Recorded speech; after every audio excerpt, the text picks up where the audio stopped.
Ladies and gentlemen, welcome back to the channel and welcome back to another round Basis Picks.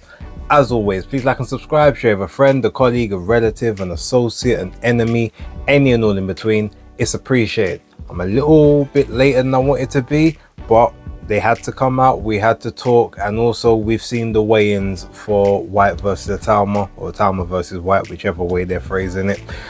So yeah, we're going to get into that and that main event very shortly. Before we do, there are a couple of fights that are on tonight. Now, unfortunately, over here in the UK, we don't have access to UFC Fight Pass. So there's going to be some other means to try and watch this card. However, it is headlined by Omar Trinidad. You know, I guess if you guys know that surname, you kind of know what stock he comes from. But he's taking on Lorenzo Parra. So I'm interested to just see sort of how he gets on there. But on the undercard specifically, two fights that I'm interested in. Mizuki Hiruta versus Naomi Cardenas.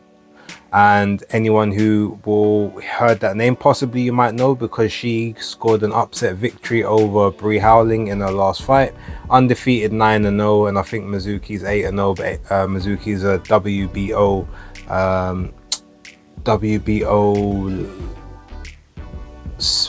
not minimum weight. She is the flyweight, the WBO flyweight champion, I believe. So very interested in seeing how that fight kind of plays out. And also on the undercard of that, friend of the channel, Guadalupe, babyface assassin Medina, taking on Ruby Gutierrez. This is, I believe, her last 8-rounder before moving into 10-rounder and sort of title eliminator bouts. Only 21 years old, so you know, very good, very good prospects. If you've seen her fight, you know that she's got skills. She's very talented. Used to come up with super bad Sinisa Estrada, so she's sort of in that vein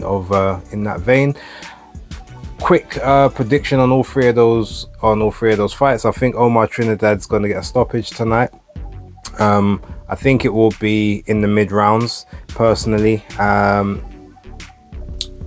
mean, don't get me wrong, Parra, very good, very credible opposition, 23-1. Omar's 19-0-1. But I do feel like he will probably force a stoppage down the stretch, just with executing pressure and some sharp counters, and yes, and just sharp shooting. I do think Mizuki Hiruta will just about hold on to a title. I think it would be unanimous, but I think she's going to scrape a unanimous. We're talking 96, 94s kind of across the board.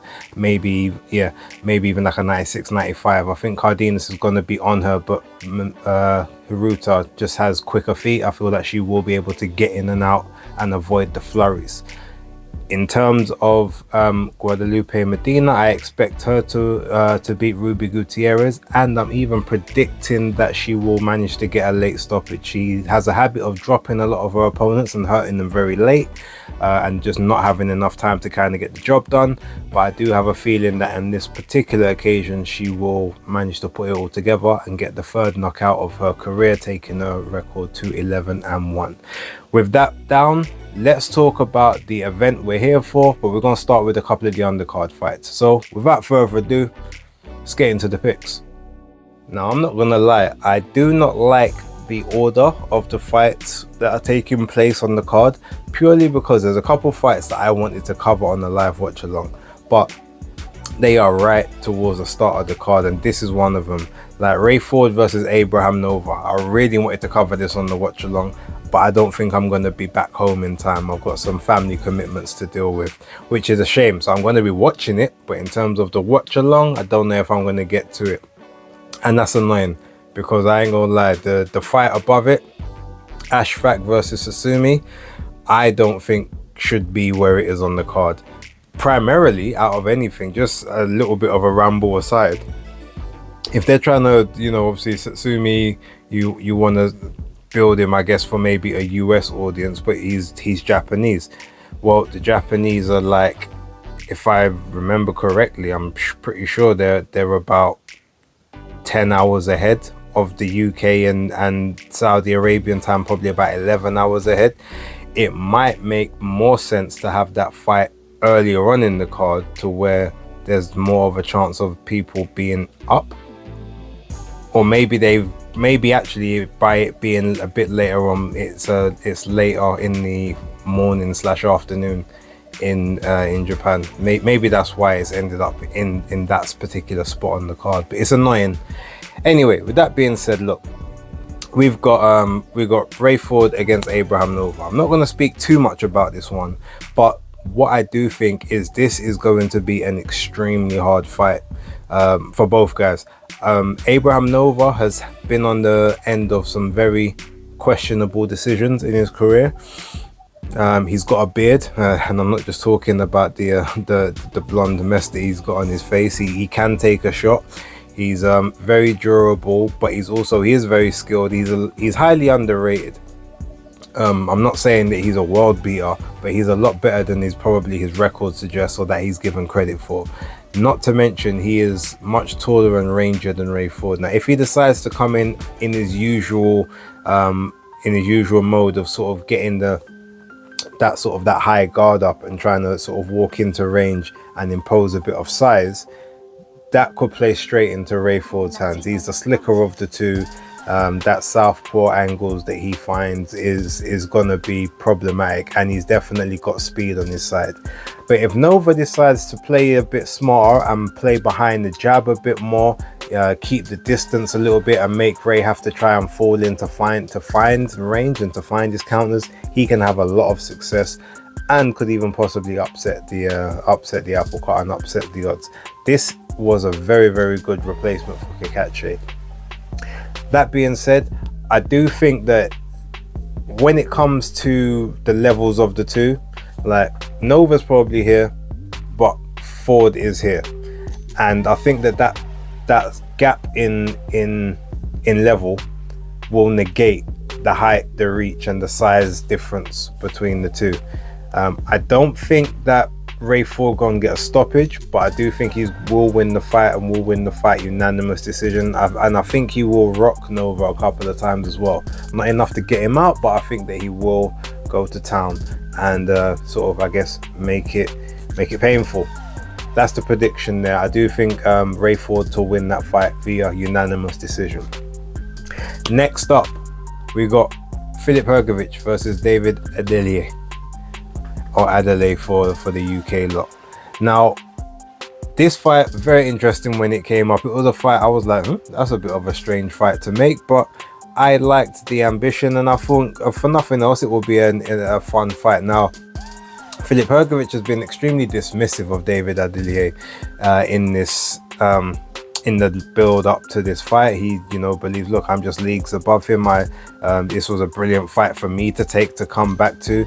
Bear in mind, he just came off the points decision win over Joe Joyce, and he's probably feeling, well, Joe Joyce is already leagues above this guy, and this guy was fighting for a British title, getting a dodgy decision to win that. So why would he think he's on my level?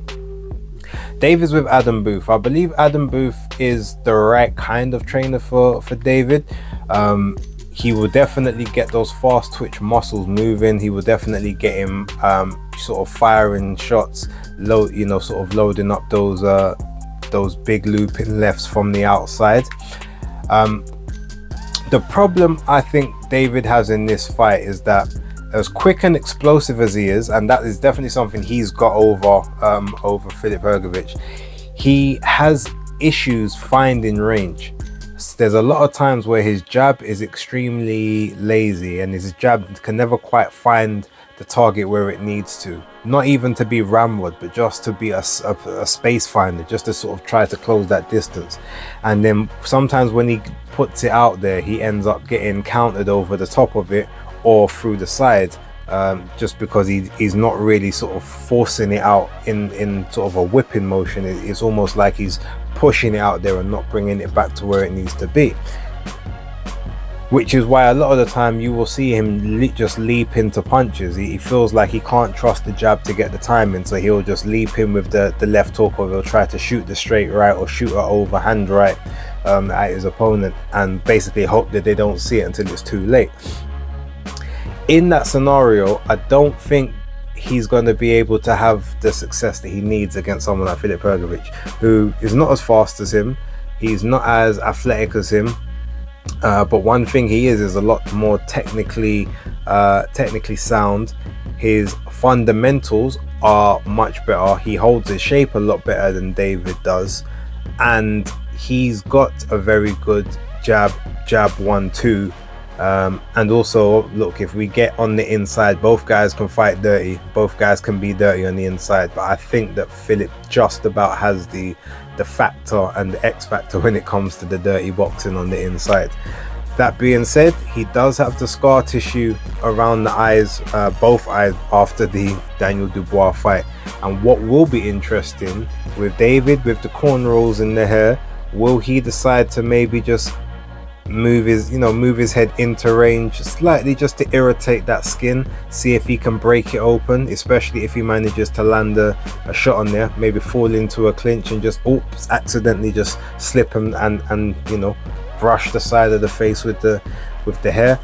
There's all kinds of shenanigans I feel like can go on in this fight, but giving an overall prediction just based on the styles, I think the speed of Adilier initially is going to get the better of Pergovic, but I have an issue with I think both guys don't have the greatest gas tanks, but I feel like Pergovic is able to old man you enough in the ring to be able to find enough of an opening to to sort of work in those moments, especially towards the end of the round, whereas David very much is looking to just fire one shot at a time and just a big power shot, and hopefully that one takes you out and then maybe follow up with another big shot afterwards.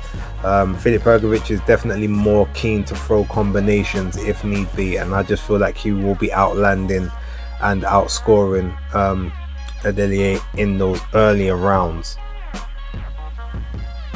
And then in the mid to late rounds, I think is where it gets interesting. I feel like Pergovic will sort of take over more control of the fight, and I have a feeling that at that point you will just get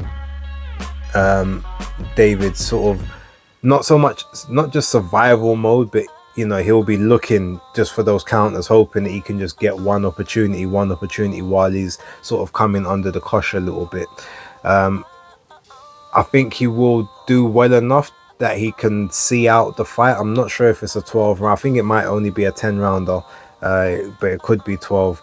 However, that said, I think he'll see out the fight, and I do think that just based on the gas tank, which I don't think is the greatest, and that lack of being able to find range, especially with someone that is very technically sound, I do think that Pergovic wins the fight, and I think he's going to win the fight on points. Last but not least on the undercard that we're going to be talking about is Nick Ball versus Sam Goodman. If you guys saw the video the other day, you will know my rant that we had regarding not just this fight in general, because I like Nick Ball as a fighter. I think he's very entertaining, but I need to see him start fighting people from his actual weight class. His last 3 fights have all been against people that did the majority of their campaigns at 122 or lower. Not to mention some of his other most notable wins have all been guys who have been solid sort of 118, 122 type guys. And it's about time that he faces opposition that actually is from his his actual weight class, even if it's not the champions. But the unifications by now should have happened. There's no excuse for them not to.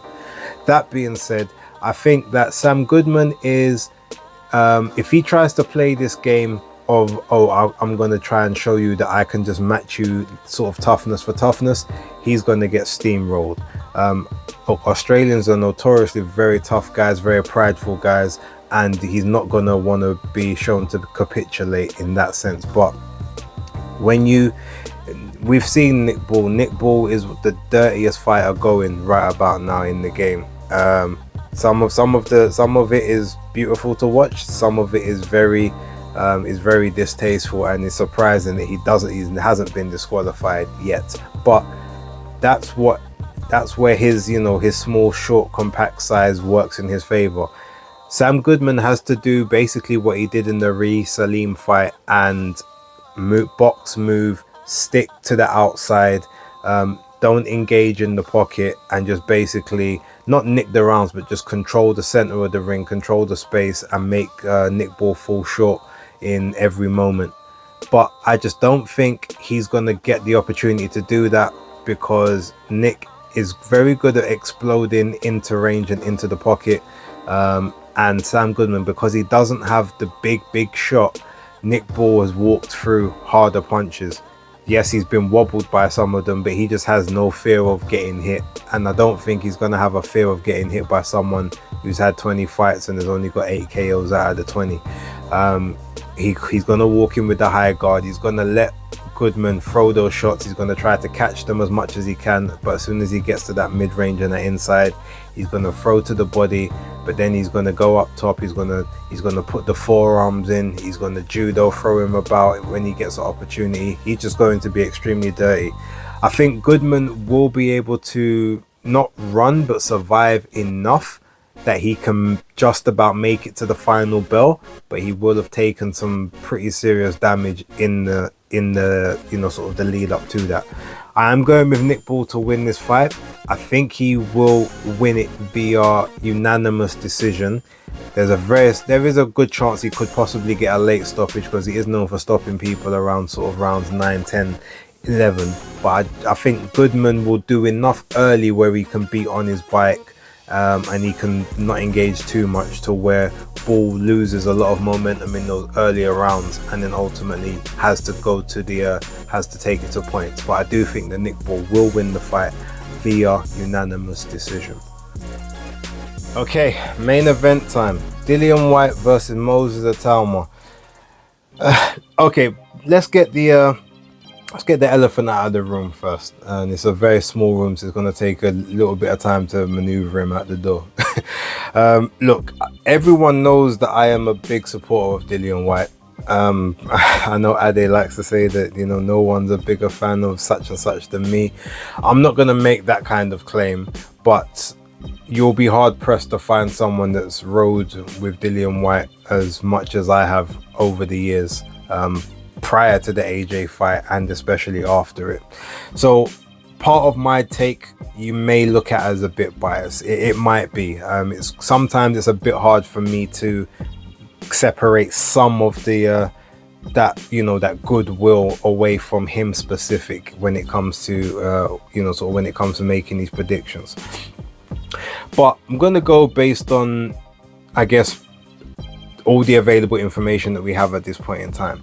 So weigh-ins happened. Dillian Whyte came in at 244 pounds. I think it's 244.1 or something like that, which is one of the lowest weights he's had in a long while. He looks in really good shape. He looks like he has been training. He has been putting in a lot of work. The one thing I would want to know, where did he start at either this camp or I guess maybe the camp from Joe Joyce? Did he carry on sort of just training through that time with the busted finger? How heavy did he start to where he is now? Because if he's had to drop say 30, 40, 45 pounds or 50 pounds or something like that, that's possibly concerning, because that means that there could be a very lacking punch resistance, which we already know isn't the greatest, especially from certain trajectories that he gets caught with.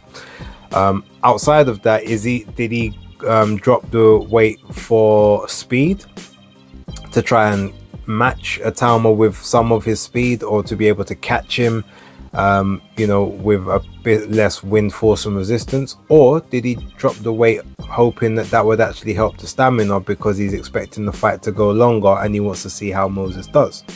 Very interesting take in that sort of sense there. Now Moses, I'm sure Michael Buffer announced him as 245 point something pounds, but then DAZN put on the screen 235 pounds. I don't know which one was correct there. If it's 245 coming in a bit heavier, that means that he's probably looking to try and end the fight early. He doesn't necessarily want to do the rounds, and he's expecting his game plan to allow things that he is able to sort of get it done within the first 4 to 5 rounds. Okay, keys to victory. Let's start with Moses. I think that it's pretty blatant what his keys to victory are. Number one, control the pace. Don't allow Dillian Whyte to get close and to dictate and make you have to throw shots when you don't want to throw shots. Keep him at the end of range. Keep him guessing at what you're about to throw. Feint him, touch down to that body. Make him try to engage you in a battle of the jab, which you will more than likely win with speed and being able to sort of go over the top of his jab.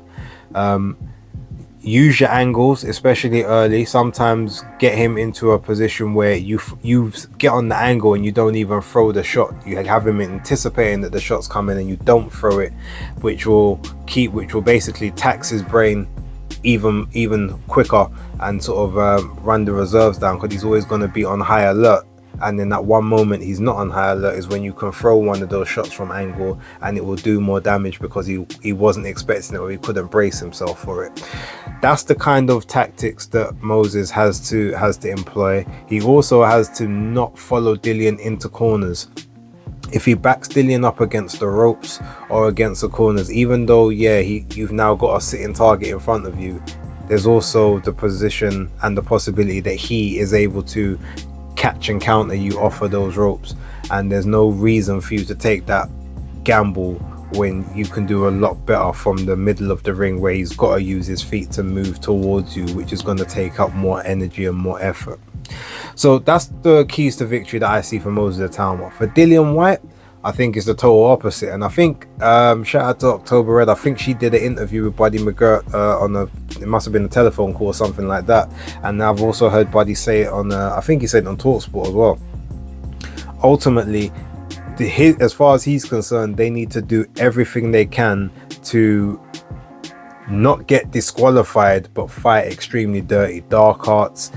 They was talking about hitting Moses in his kneecaps, hitting him in his thigh, hitting him in his hip bone, like on the side of the head, in the ribs, kidneys if you can get to it, the liver. Just basically you hit whatever is available to you. The arms, like, don't worry about scoring points, don't worry about trying to win the rounds by the most clean punches. You just hit this guy wherever you can to slow him down, to maybe get him upset, get him off his game plan, deter him, and maybe even just sort of bust him up to the point where if you punch him in his elbow and you hit him right on that funny bone, all of a sudden it's hard to hold the arm up to block a shot. I think that Dillian's best bet is to be pretty dirty, not try to box with Moses, not try to go jab for jab, not try to range find. Use the high guard or the cross guard. Cut the ring. If you know that Moses, being southpaw, you'd expect that he's gonna want to travel to his right hand side the majority of the time. You step to your left at the same time that you think he's gonna throw. Shoot big shots down to the rib cage, the solar plexus. Push him back towards the ropes, even if you've got a two-handed, push him into the ropes and make the referee warn you. Like, just get him as far away from the center of the ring as possible and do your work there. I think in the first couple of rounds you might have to accept that you might get pinged about a bit, so tight defense. Try not to do too much, but step forward, constantly keep him having to reset his feet, having to move, having to throw shots when he doesn't want to throw shots. Maybe you can drain the gas tank down a little bit and then employ those dirty tactics a little bit later on, and then obviously try to take it to him sort of in the second half of the fight if you manage to sort of to do enough damage or to drain him of his energy enough in the first half. That to me is the best keys to victory for Dillian Whyte, because I don't think the catch counter is going to be quick enough to land from the southpaw stance, because Moses' lead hand is always going to be sort of in range to almost try and block the shot that you're trying to bring in. You might be able to go around the back of the arm, but he may be able to take enough sting off of it that it doesn't connect fully. The catch counter with Dillian, especially the left hook catch counter, works a lot better against orthodox and southpaw because of the way he positions himself and the way he arcs it. But maybe they've been practicing, and you know, they got some other tricks up their sleeve with regards to that. But that's how I feel the fight will kind of go for either person, for them to be able to get the keys to victory. How do I think the fight plays out? I said a while ago that I didn't understand this fight for Dillian. He explained why he took it. Now I understand it more, but I just felt it just didn't seem like the fight that he needed at his stage of his career. And I'm gonna stick with that. Now look, Moses, with everyone's talking about, he hasn't got, we don't know if he's got a chin. You never seen him past 6 rounds, so we don't know if if he's got the gas tank. We don't know if he gets disheartened like Daniel Dubois, if he's not having things his own way. So there's a lot there. He's never main evented anything before. He's never been in front of a huge crowd and been the guy that they're all looking at. But there's a lot of things that you never do until you do it. And I just think the talent of Moses is gonna get him through a lot of those tough times, and probably make it so that there's a lot of tough times he doesn't even have to face in his career. That's just sort of the way I'm looking at it. This fight, one thing I do think that Dillian is going to leave it all in the ring. I do think he is going to go for it. I don't think he's going to sort of just hold back and then purely just try to take it to the later rounds. I do think he is going to go in there. I do think he's going to be a bit dirty. Similar a little bit to the Joseph Parker fight. He sort of broke Parker's heart a little bit by not allowing Parker to box and move in those early rounds, even though the first knockdown shouldn't have been called because it was a head clash. But I can see Dillian sort of trying to rough him up a little bit. I can see him, especially in those earlier rounds, and trying to really sort of dead his confidence and cause sort of the younger guy to question himself in there. And I do think Moses is going to have to come through a couple of sturdy tests, whether it's a big body shot that he's maybe not really felt, maybe gets caught, not flush, but enough that he feels, maybe he sees a little bright spark of light, whether it's the chin, side of the head, whatever. He's going to be asked some couple of questions in there, but I do think he's going to find the answers. And as much as I don't really like to, I do think that he will win the fight. But where I'm going to be a bit controversial, and where I'm going to maybe even be a bit left field and people feel like, no, you're nuts, I think the fight goes the distance. I think it would be the first time Dillian loses a fight on points, where he doesn't get stopped. I think there will probably even be a moment in this fight where we look at Moses and he's having a crisis moment that he's having to figure out, but he manages to figure it out. And I reckon it'll probably be those middle sort of round, between round 5 and round 9, somewhere in that sort of space. I feel like there will be a moment that he hasn't been in, and now he's got to figure it out on the fly without the help of Ben Davison. And we'll see how quickly he does, and the quicker he does it, or the way he does it, will tell us exactly how much of the plaudits and the credit that we've given him is deserved. But yes, look, with all of that being said, I think Moses Itauma wins, but I'm going to go with him to win via unanimous decision. Look, leave your comments down below. Let me know what you guys think. Do you think I'm crazy? Do you think this is just the Dillian bias, which it might be? Who knows? But yeah, leave it down below. Let me know your opinions. Thank you for watching. Don't forget to like, subscribe, and share. More content. Tune into the watch along and everything tomorrow. But for right now, it's Basis Picks. Locked.